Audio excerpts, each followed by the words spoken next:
Hello, नमस्कार दोस्तों। मैं अरविंद कुमार शर्मा श्याम पैरामेडिकल क्लासेस के ऑनलाइन प्लेटफॉर्म पे आपका हार्दिक स्वागत व अभिनंदन करता हूँ। ठीक है।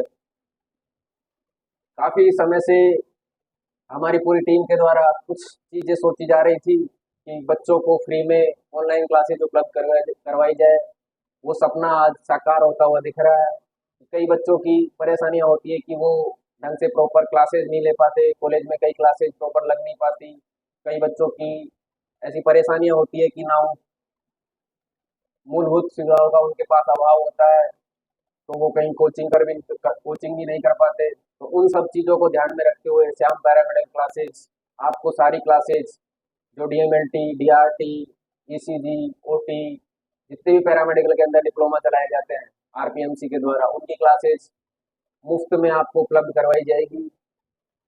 मैं अरविंद कुमार शर्मा आपको डीएमएलटी की जितनी भी क्लासेज होती है, चाहे वो एनाटॉमी फिजियोलॉजी हो, चाहे वो क्लिनिकल पैथोलॉजी हो, हेमेटोलॉजी हो, ब्लड बैंकिंग हो, इन सारी सब्जेक्टों के कंसेप्ट, देन कंसेप्ट के बाद जो अपने कॉम्पिटिटिव एग्जाम में जो एमसीक्यूज पूछे जाते हैं उनके बारे में भी आपको सारी चीज़ें बताई जाएगी कि किस प्रकार के एमसीक्यू आपसे वहाँ पूछे जाएंगे और कौन कौन से सब्जेक्ट के अंदर कौन कौन से टॉपिक मोस्ट इम्पोर्टेंट होते हैं वो बताए जाएंगे। तो देखो, डीएमएलटी के अंदर सबसे पहले तो डीएमएलटी की फुल फॉर्म क्या होती है। ठीक है। डीएमएलटी की फुल फॉर्म होती है diploma in medical laboratory technician. Diploma in medical laboratory technician. ठीक है। ये होती है डीएमएलटी की फुल फॉर्म। इसके अंदर क्या होता है कि 2 साल का डिप्लोमा होता है। उसके बाद आप लैब टेक्नीशियन की पोस्ट पे या तो गवर्नमेंट एम्प्लॉय बन जाते हो या फिर कहीं अपने प्राइवेट सेक्टर में भी बहुत सारे स्कोप है, वहां आप अपना काम कर सकते हो। ठीक है। डीएमएलटी के अंदर बेसिकली 3 सब्जेक्ट चलते हैं। ठीक है। पहला सब्जेक्ट आता है एनाटॉमी एंड फिजियोलॉजी। दूसरा सब्जेक्ट है अपना क्लिनिकल पैथोलॉजी।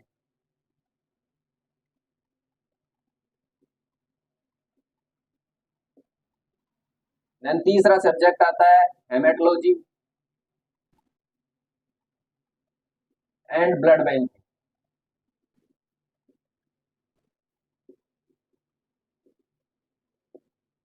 सबसे पहला सब्जेक्ट आता है एनाटॉमी एंड फिजियोलॉजी। आप सबको पता होगा कि एनाटॉमी क्या होती है और फिजियोलॉजी क्या होती है। दोनों अलग अलग सब्जेक्ट है, एनाटॉमी अलग सब्जेक्ट है और फिजियोलॉजी अलग सब्जेक्ट है। एनाटॉमी के अंदर तो अपना शरीर, जो अपनी बॉडी है, किन किन सिस्टमों से मिलकर बनी होती है, ठीक है, उनकी अपन क्या करते हैं, स्ट्रक्चर का स्टडी करते हैं कि अपनी बॉडी किन किन चीजों से मिलकर बनी है और उनकी फिजिकल स्ट्रक्चर क्या है, वो अपन पढ़ते हैं एनाटॉमी के अंदर। ठीक है।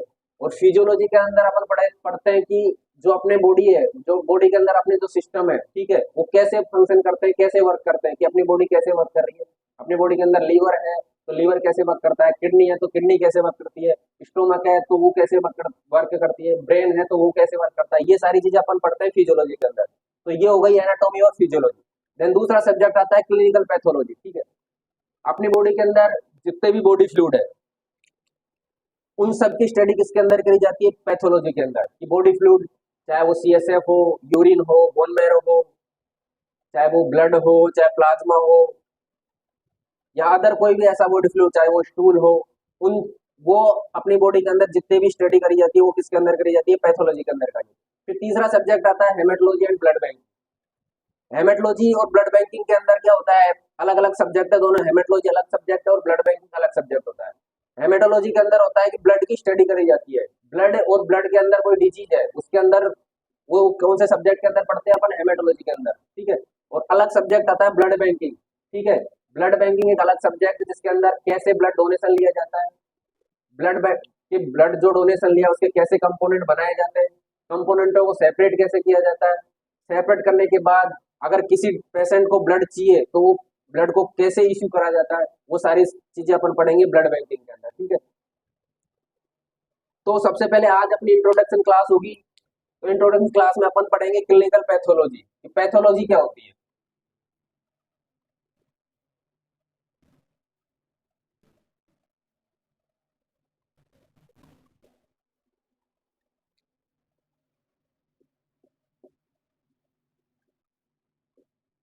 देखिए दोस्तों, पैथोलॉजी दो वर्ड से मिलकर बना होता है। सबसे पहले तो पैथोलॉजी क्या है, ग्रीक वर्ड है, ठीक है। पैथोलॉजी क्या है, ग्रीक वर्ड से मिलकर बना बना होता है, ठीक है। अब ये दो शब्दों से मिलकर बना होता है। पहला होता है पैथो और दूसरा होता है लॉजी। पैथो का मतलब होता है डिजीज और लॉजी का मतलब होता है स्टडी। कि अपनी बॉडी फ्लूइड, बॉडी के अंदर जितने भी फ्लूइड है उनके अंदर कोई डिजीज तो नहीं है, उसकी स्टडी किसके अंदर करी जाती है, पैथोलॉजी के अंदर करी जाती है। समझ में आया। पैथोलॉजी एक ग्रीक वर्ड है जो दो शब्दों से मिलकर बना है। पहला है पैथो और दूसरा है लॉजी, ठीक है। पैथो का मतलब होता है कि डिजीज और दूसरा है लॉजी, लॉजी का मतलब होता है स्टडी, ठीक है। जैसे अपने साइटोलॉजी, सेल का अध्ययन किसके अंदर करा जाता है, साइटोलॉजी के अंदर करा जाता है, ठीक है। उसी प्रकार पैथोलॉजी के अंदर क्या होता है कि अपनी बॉडी के जितने भी बॉडी फ्लूइड है, चाहे वो यूरिन हो, सीएसएफ हो, बोन मैरो हो, ठीक है, स्टूल हो, उन बॉडी फ्लूइड के अंदर कोई डिजीज तो नहीं है, वो किसके अंदर करी जाती है, पैथोलॉजी के अंदर उनकी स्टडी करी जाती है, ठीक है। अब अपन पढ़ेंगे father of pathology. Father of pathology, कि पैथोलॉजी के जनक कौन है। पैथोलॉजी के जनक है रूडोल्फ विर्चो, एक साइंटिस्ट है, रूडोल्फ विर्चो। ये तो हो गया फादर ऑफ पैथोलॉजी, ठीक है। अब फादर ऑफ इंडियन पैथोलॉजी, की भारतीय पैथोलॉजी के जनक कौन है। Father of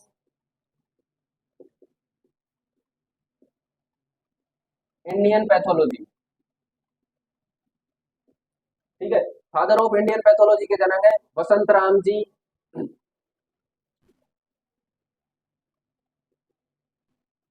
Vasant Ram ji कनखोलकर। Father of Indian pathology के जनक कौन है, वसंत राम जी कनखोलकर, ठीक है। फादर ऑफ पैथोलॉजी के जनक तो रूडोल्फ विर्चो है और फादर ऑफ इंडियन पैथोलॉजी के जनक है वसंत राम जी कनखोलकर, ठीक है। अब अपन पढ़ेंगे कि पैथोलॉजी की डेफिनेशन क्या है, कि पैथोलॉजी के अंदर किन चीज की स्टडी करी जाती है, कौन कौन सी डिजीज की स्टडी करी जाती है।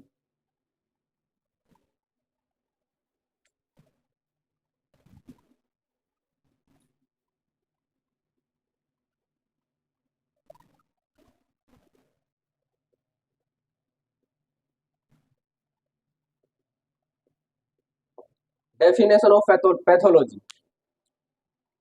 पैथोलॉजी क्या है, एक मेडिकल साइंस की ब्रांच है। पैथोलॉजी क्या है, एक मेडिकल साइंस की ब्रांच है।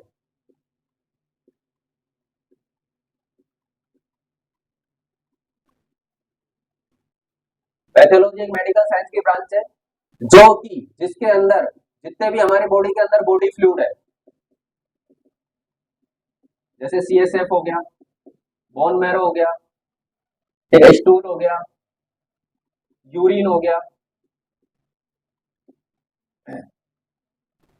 और प्लूरल फ्लूइड हो गया, अदर बॉडी फ्लूइड, उनकी स्टडी करी जाती है, उनके अंदर कोई डिजीज तो नहीं है, ठीक है। Pathology is a medical science of branch. Pathology एक ब्रांच है मेडिकल साइंस की जिसके अंदर हमारे शरीर के अंदर जितने भी बॉडी फ्लूइड है उनके अंदर कोई डिजीज तो नहीं है, उनकी स्टडी करी जाती है पैथोलॉजी के अंदर, ठीक है। तो ये अपनी पैथोलॉजी की डेफिनेशन हो गई। अब एक वर्ड आता है पैथोफिजियोलॉजी। एक वर्ड क्या आता है, पैथोफिजियोलॉजी।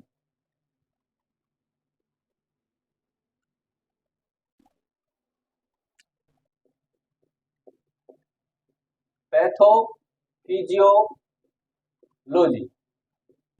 पैथो का मतलब तो आप समझ गए कि डिजीज, और फिजियोलॉजी का मतलब होता है कि अपने जैसे एनाटॉमी और फिजियोलॉजी सब्जेक्ट है, तो फिजियोलॉजी के अंदर पढ़ते हैं अपन कि अपने जो शरीर जो बॉडी है कई सारे बॉडी सिस्टम से मिलकर बनी होती है, तो वो सिस्टम वो ऑर्गन कैसे काम करते हैं, ठीक है, उनका कैसे फंक्शन करते हैं अपनी बॉडी के अंदर, वो होते हैं फिजियोलॉजी के अंदर। तो अपने शरीर के अंदर जितने भी ऑर्गन, टिश्यू या सेल है, ठीक है, वो कैसे काम कर रहे हैं, अगर उनके अंदर कोई डिजीज है तो वो किस प्रकार अपनी बॉडी को इफेक्ट कर रहे हैं, वो कौन सी ब्रांच के अंदर करी जाती है उनकी स्टडी, वो ब्रांच है पैथोफिजियोलॉजी, ठीक है। अब ये तो हो गई इंट्रोडक्शन ऑफ पैथोलॉजी, ठीक है। अब अपने जो फर्स्ट ईयर में सब्जेक्ट चलता है क्लिनिकल पैथोलॉजी, फर्स्ट ईयर में सब्जेक्ट चलता है क्लिनिकल पैथोलॉजी, उसके अंदर अपन कौन कौन से चैप्टर अपन पढ़ते हैं। सबसे पहले पढ़ते हैं अपन यूरिन। ठीक है, मोस्ट इंपोर्टेंट टॉपिक है यूरिन। यूरिन के अंदर अपन यूरिन का फिजिकल एग्जामिनेशन,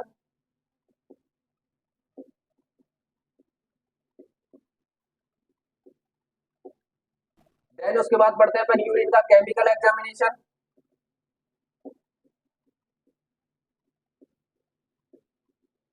देन उसके बाद पढ़ते हैं अपन यूरिन का माइक्रोस्कोपी एग्जामिनेशन।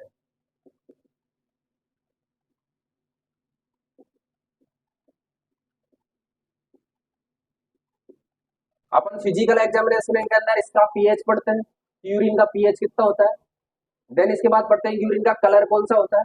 फिर उसके बाद पढ़ते हैं कि यूरिन का अपीयरेंस कैसा होता है। अपीयरेंस का मतलब होता है कि यूरिन दिखाई कैसा देता है। ठीक है, अलग अलग कंडीशन के अंदर अलग अलग यूरिन का अपीयरेंस होता है। फिर चौथी चीज पढ़ते हैं अपन कि यूरिन का ओडोर क्या होता है, कि यूरिन के अंदर स्मेल कौन सी आती है, गंध कौन सी आती है। ठीक है, फिर उसके बाद नेक्स्ट चीज पढ़ते हैं फिजिकल एग्जामिनेशन में स्पेसिफिक ग्रेविटी, यूरिन की स्पेसिफिक ग्रेविटी होती क्या है और उसका रेंज क्या होती है, उसकी नॉर्मल वैल्यू क्या होती है, स्पेसिफिक ग्रेविटी। ये सारी चीजें अपन पढ़ते हैं फिजिकल एग्जामिनेशन के अंदर। ठीक है, केमिकल एग्जामिनेशन के अंदर अपन यूरिन सैंपल आता है, उसके अंदर फिर अपन शुगर टेस्ट करते हैं। ठीक है, प्रोटीन टेस्ट करी जाती है, बाइल साल्ट के टेस्ट करते हैं, बाइल पिगमेंट के करते हैं, ओकल्ट ब्लड का करते हैं। ये सारे टेस्ट किसके अंदर करे जाते हैं, केमिकल एग्जामिनेशन के अंदर करा जाता है। देन माइक्रोस्कोपिक एग्जामिनेशन के अंदर क्या होता है, यूरिन का सैंपल आता है, देन उसको सेंट्रीफ्यूज किया जाता है। सेंट्रीफ्यूज करने के बाद जो सेडिमेंट होता है उसकी क्या बनाते हैं अपन, स्लाइड बनाते हैं। स्लाइड बना के अपन किस में देखते हैं, माइक्रोस्कोप के अंदर देखते हैं। तो यूरिन के अंदर सेल्स दिखती है अपन को, आरबीसी, डब्ल्यूबीसी, प्लेटलेट वगैरह। फिर दिखाई देती है कास्ट, यूरिन के अंदर कोई कास्ट तो प्रेजेंट नहीं है। नेक्स्ट चीज के अंदर देखते हैं यूरिन के अंदर कोई क्रिस्टल तो नहीं है, या फिर यूरिन के अंदर कोई बैक्टीरिया का इन्फेक्शन या पैरासाइट का इन्फेक्शन तो नहीं है। ये सारी चीजें करते हैं अपन माइक्रोस्कोपिक एग्जामिनेशन के अंदर। अपन फिजिकल ये तो अपने एक तरीके से सुपरफिशियली हो गया कि इसके अंदर क्या क्या चीजें पढ़ी जाती है। फिजिकल एग्जामिनेशन में अपन कलर पढ़ते हैं सबसे पहले। तो कलर भी यूरिन का वैसे तो नॉर्मल कलर पेल येलो होता है, लेकिन पेल येलो अलग अलग कंडीशन में यूरिन का कलर भी अलग अलग होता है, कि यूरिन का कलर ब्लैक भी हो जाता है, ब्राउन भी हो जाता है, मिल्की कलर भी होता है। ठीक है, येलो भी होता है, डार्क येलो भी होता है।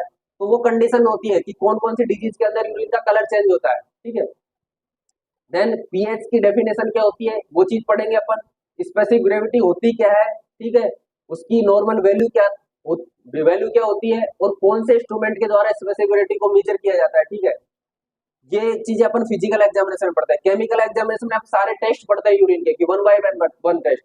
शुगर टेस्ट अलग पढ़ेंगे, प्रोटीन टेस्ट अलग पढ़ेंगे, bile salt test, then bile pigment test, ये सारे पढ़ते हैं अपन केमिकल एग्जामिनेशन में। और माइक्रोस्कोपिक एग्जामिनेशन में अपन यूरिन की स्लाइड बनाते हैं, स्लाइड बना के स्टडी करते हैं कि यूरिन के अंदर कोई इन्फेक्शन तो नहीं है, कोई सेल तो नहीं आ रही यूरिन के अंदर, कोई क्रिस्टल तो नहीं है, कोई कास्ट तो नहीं है। ये सारी चीजें पढ़ते हैं अपन माइक्रोस्कोपिक एग्जामिनेशन। ठीक है, आज की क्लास अपनी इंट्रोडक्शन क्लास थी। नेक्स्ट क्लास जल्दी आपके सामने आएगी, उसमें अपन वन बाय वन पैथोलॉजी का टॉपिक, यूरिन सबसे पहले पढ़ते हैं अपन यूरिन। यूरिन का पूरा सिस्टमेटिक तरीके से अपन कंसेप्ट पढ़ेंगे, कंसेप्ट के बाद उसके एमसीक्यूज देखेंगे, और आपके आरपीएमसी का जो पेपर होता है कि वो किस प्रकार से पेपर पूछे जाते हैं, वो सारी चीजें आपको बताई जाएगी। किस प्रकार आपको पेपर हैंडल करना है, कि कौन से क्वेश्चन, कितने मार्क के क्वेश्चन में कितना मैटर लिखना होता है, वो सारी चीजें। क्योंकि स्टूडेंट को पता तो सब होता है, ठीक है, जैसे यूरिन के बारे में वो सारी चीजें आता है, फिजिकल, केमिकल और माइक्रोस्कोपिक।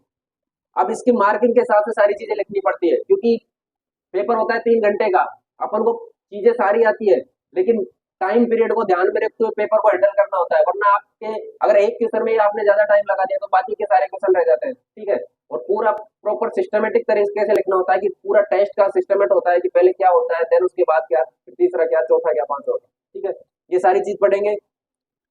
तो सबसे पहले तो आज का क्लास इंट्रोडक्शन की। नेक्स्ट क्लास में अपन सिस्टमेटिक वन बाय वन सारे टॉपिक पढ़ेंगे, चाहे वो पैथोलॉजी का हो, चाहे वो हेमेटोलॉजी का हो, चाहे वो एनाटॉमी फिजियोलॉजी का हो। ठीक है, तो सभी चैनल को सब्सक्राइब करें, लाइक करें, और बेल आइकन दबाना ना भूलें, क्योंकि आने वाले वीडियो के आपको लिंक अपने आप प्रोवाइड हो जाएंगे। धन्यवाद।